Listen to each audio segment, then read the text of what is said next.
le journal de la Coupe du Monde. Le journal de la Coupe du Monde sur la Radio Nationale. Voilà, bonjour et bienvenue sur la Radio Nationale, le journal de la Coupe du Monde que j'ai le plaisir de vous présenter. Le journal de la Coupe du Monde, d'abord cette confrontation entre l'Argentine et l'Australie, entre Albi Céleste auréolé de plusieurs participations à la Coupe du Monde et l'Australie qui atteint les huitièmes de finale seulement pour la deuxième fois de son histoire. Eh bien, ça semble très déséquilibré. En tout cas, c'est ce que pense Mamadou Dante et que vous entendrez. Ensuite, la grande rivalité extrasportive entre l'Argentine et l'Angleterre, deux pays pourtant éloignés l'un de l'autre, car appartenant à deux continents différents. Famoro Djourté est en train de vous en donner une explication. Le Cameroun qui reste à quai malgré sa somptueuse victoire face au quintuple champion du monde et les Black Stars du Ghana, encore incapables de vaincre la malédiction. Un rêve de plus qui se brise pour l'Afrique du football. Voilà pour les sommaires. Et je vous l'annonçais, la troisième journée des compétitions de la Coupe du Monde Qatar 2022 et s'achève cet après-midi avec à son programme deux affiches. En première heure, à partir de 15h, les Pays-Bas seront face aux États-Unis. Et puis à 19h, l'Argentine de Lionel Messi affrontera l'Australie. Entre les albicelestes du multiple ballon d'or européen qui court toujours après son premier sacre en Coupe du Monde et l'Australie qui va jouer seulement la deuxième huitième de finale de son histoire. L'affiche semble très déséquilibrée. Mais sait-on jamais, cette Coupe du Monde nous a réservé tellement de surprises que tout pari paraît risqué. Les deux forces en présence suivaient le regard de Mamadou Dante. Après une défaite inaugurale contre l'Arabie Saoudite, l'Argentine fera sa 14e sortie en huitième de finale d'une Coupe du Monde. C'est là face à l'Australie ce samedi à partir de 19h. Au terme d'une dernière journée animée de suspense, avec une victoire contre la Pologne 2-0, l'Albiceleste a finalement terminé première du groupe C comme attendu. Par conséquent, le pays de Lionel Messi hérite du second du groupe D, à savoir l'Australie en huitième de finale.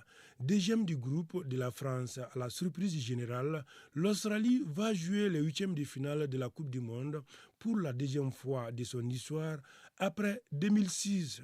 Une rencontre où les hommes de Graham Arnold n'auront rien à perdre et tout à gagner.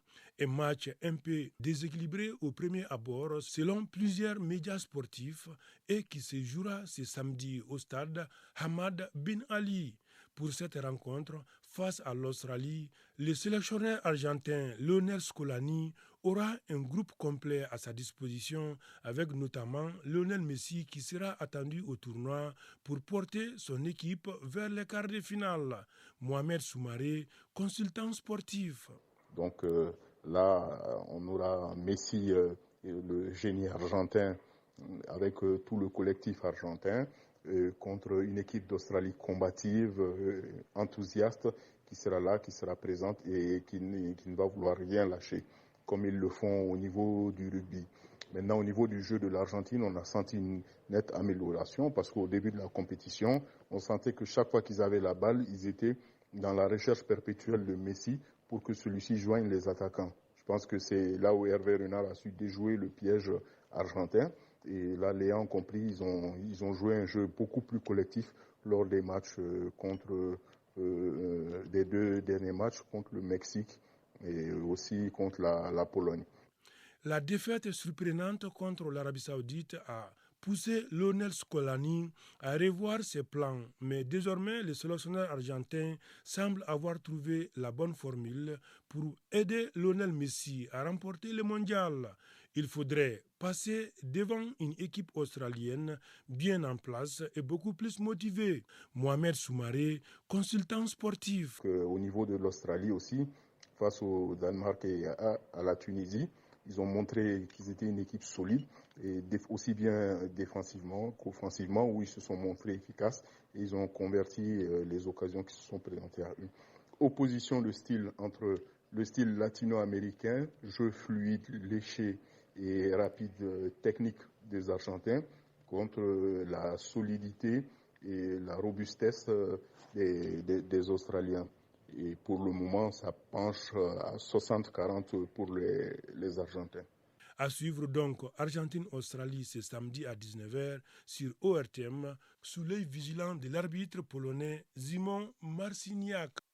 Et voilà, on ne le dira jamais assez, entre l'Argentine et l'Australie, c'est une véritable opposition de styles. Mais avant cette rencontre Argentine-Australie, nous l'avons annoncé, les Pays-Bas et les États-Unis croiseront le fer. C'est du 60-40 également en faveur des Bataves, estime Birama Konaté, l'un de nos consultants. Pour lui, l'expérience hollandaise prévaudra de toute façon face à la jeunesse et la fougue des Yankees, à savoir l'équipe des États-Unis. Mais avertit-il, ça reste un match à élimination directe et tout reste donc possible. Nous l'écoutons. Ça va être très difficile parce que c'est une autre compétition qui commence, parce que c'est une phase à élimination directe qui va commencer. Il y a beaucoup de facteurs qui vont entrer en jeu. D'abord, il va y avoir la fraîcheur physique, quelle équipe a récupéré vite avant quelle équipe. Ensuite, il va y avoir l'expérience de la compétition, la gestion. Et l'équipe hollandaise qui connaît cette équipe, c'est déjà ils ont de la routine de jouer cette phase. Mais l'équipe des États-Unis nous a montré, nous a surpris cette année, surtout avec Timothée Weah devant. Et ils ont une vitesse vraiment qui peut tutoyer la défense vieillissante de l'Aurora du Pays-Bas. Mais je crois que ça va se jouer à 60-40% avec l'expérience de cette équipe hollandaise. Tout le temps, les États-Unis sont en apprentissage. Je pense qu'ils ont pris l'habitude de se qualifier pour les seconds tours, mais en général, ils ne dépassent pas cette phase-là. Donc, je crois que ça va se jouer sur ça. Hier, pour le compte de cette troisième journée, deux affiches étaient également au programme. Ghana-Uruguay et Cameroun-Brésil. Victoire de prestige pour les Lions indomptables de Rigobert Song, mais seulement pour du beurre. Ils quittent donc la compétition dès le premier tour, malgré leur mémorable victoire aux dépens des quintuples champions du monde 1-0, devenant ainsi la toute première équipe africaine à battre le Brésil en Coupe du Monde. Que de regrets. Quant au Ghana, c'est la sempiternelle déception, alors qu'un match nul pouvait suffire à leur bonheur à certaines conditions. Les Black Stars du Ghana ont une fois de plus perdu 0-2 face à une équipe de l'Uruguay, pas forcément brillante pourtant. Sur ces deux rencontres, voici l'analyse de Drissanino, journaliste sportif de La Place.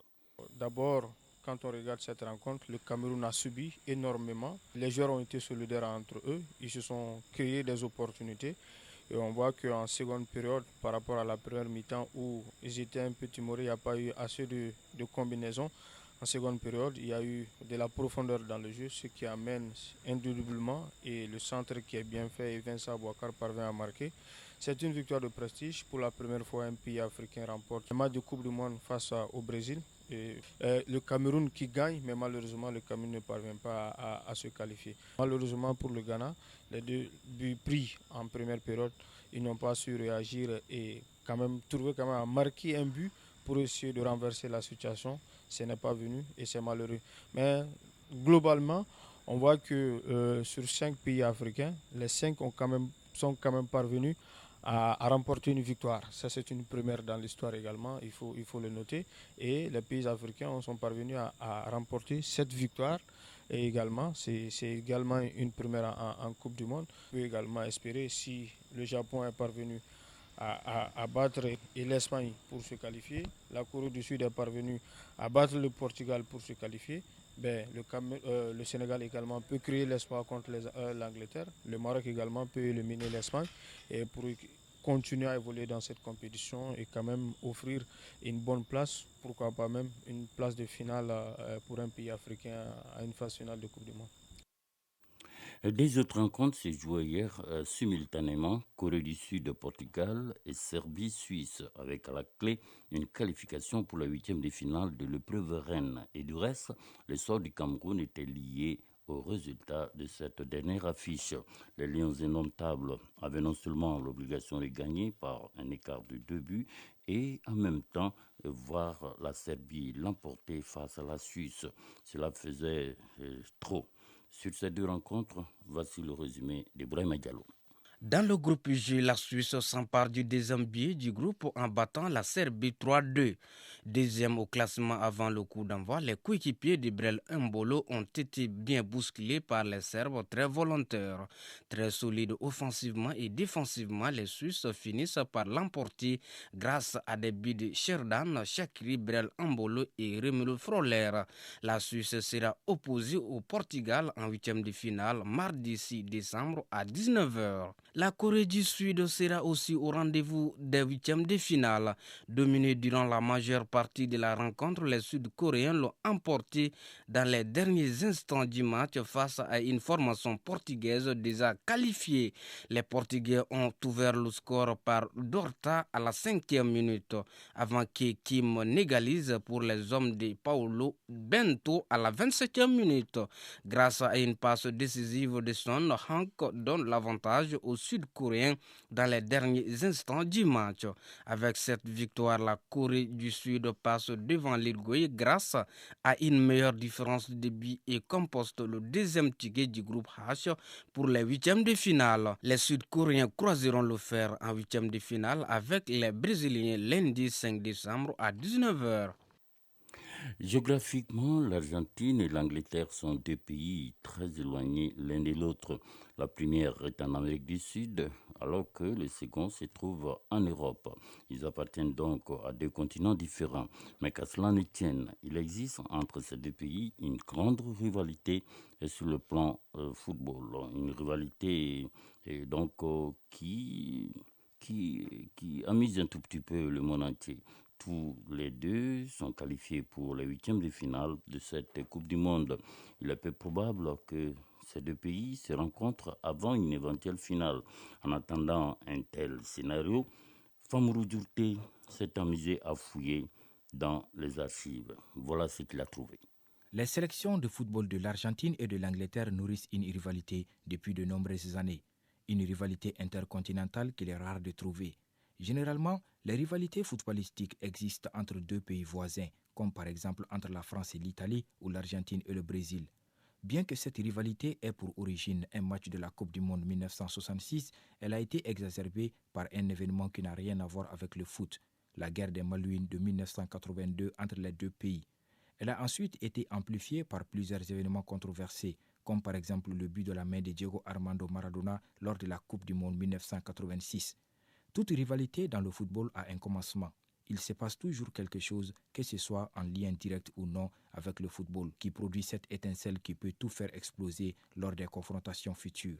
Les relations sportives entre l'Argentine et l'Angleterre étaient très cordiales, jusqu'à la fameuse rencontre de 1966. Ils s'étaient d'ailleurs affrontés à plusieurs reprises sans aucun souci lors de matchs amicaux ou tournois officiels. Dans le cas de l'Argentine et de l'Angleterre, deux pays séparés par un océan, l'événement déclencheur a été particulier. Tout était normal jusqu'au 23 juillet 1966 lorsque l'arbitre Rudolf Kratlein a décidé d'expulser Antonio Ubaldo Ratin. Ce jour-là, les deux nations se sont affrontées à Wembley en quart de finale de la Coupe du Monde organisée en Angleterre et ce match restera marqué comme un des plus polémiques de l'histoire du foot. À noter qu'à cette époque, les cartons n'existaient pas encore. Pour sanctionner les infractions et les expulsions, elles étaient indiquées d'un geste du doigt. En sortant du terrain, Antonio Ratin a froissé le drapeau de corner qui portait le drapeau britannique et s'est assis sur un tapis rouge, symbole de la reine Elisabeth II, dans un coin du terrain. Cela a attisé la colère de tous les supporters anglais qui hurlaient contre le joueur et même de l'entraîneur anglais Alf Ramsey qui a qualifié les Argentins d'animaux. L'Angleterre remporta le match 1-0 et termina sacrée championne du monde. La rencontre disputée au Estadio Azteca de Mexique en 1986 était particulièrement incendiaire du fait de la guerre des Malouines menée par les deux pays 4 ans auparavant seulement. Et beaucoup d'Argentins voyaient dans ce match une occasion de se venger de l'Angleterre pour avoir perdu le conflit. Lors de cette rencontre, Diego Maradona a inscrit 2 des buts les plus mémorables de l'histoire de la Coupe du Monde. Le premier a été inscrit de la main à la 51e minute de jeu, ce qui a provoqué la furie des joueurs et des supporters anglais. Ce but, connu comme la main de Dieu, est devenu célèbre en Angleterre, car les Free Lions ont perdu la rencontre et l'Argentine a fini par remporter la compétition. Le deuxième but a été inscrit 4 minutes après.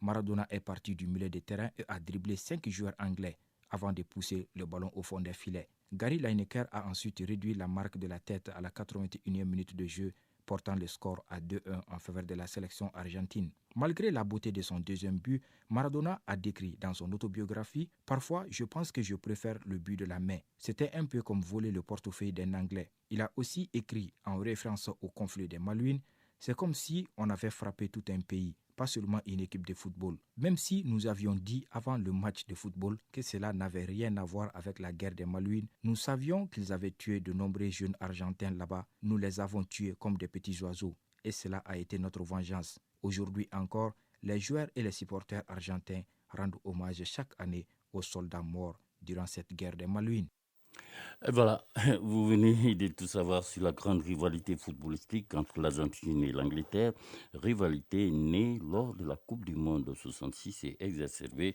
par le Mondial 1986 remporté justement par Diego Maradona après avoir marqué un but à la main face justement à cette équipe d'Angleterre. Et entre ces deux dates, en l'occurrence la Coupe du Monde 66 et la Coupe du Monde 86, eh bien la guerre des Malouines était passée. De quoi encore exacerber davantage une rivalité qui était née et qui continue du reste quelque part. Cela pourrait amuser certains. Voilà, c'était donc le journal de la Coupe du Monde que j'ai eu beaucoup de plaisir à vous présenter. Sa réalisation a été assurée par Bourema Diallo. La mise en onde, c'est Bintou Traoré. Et pour vous permettre de suivre ce journal sur, n'est-ce pas, l'Internet, c'est Tamsir Diabaté et toute son équipe. Excellente fin de journée à toutes et à tous. C'était le journal de la Coupe du Monde. La Coupe du Monde sur la Radio Nationale.